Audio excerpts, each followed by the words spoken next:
Okay, here's the thing. I like music. I'm sure all of you like music too. And I'm not talking about that like abstract elevator music that YouTube gives me for free to put in my videos. I'm talking about real music.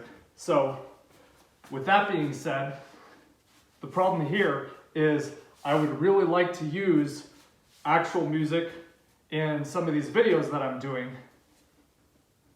So I currently have basically one video with music in it right now, like actual music. And I just made a single video with another song for a con that I was at a few months ago.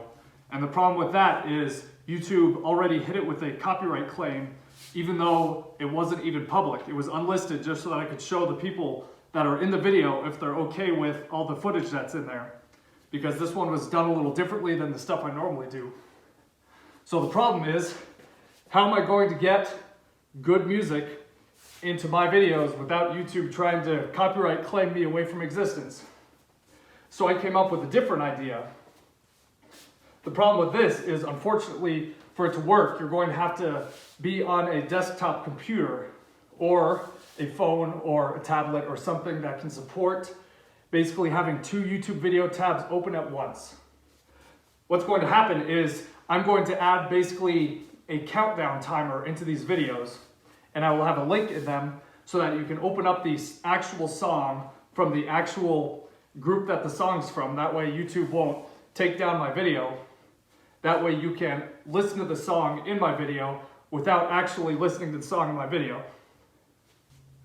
So what's going to happen is, in these types of videos, I'm going to have a countdown timer like you can see here in the bottom somewhere.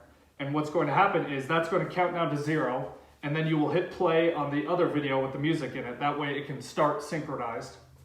So go ahead and go on to that other video that I have linked here with the audio for the next part. And then what's going to happen is this countdown timer is going to go, and then you're going to click play, and it will continue on past this point with that audio so you can see how the synchronization works and to make sure that everything's working correctly.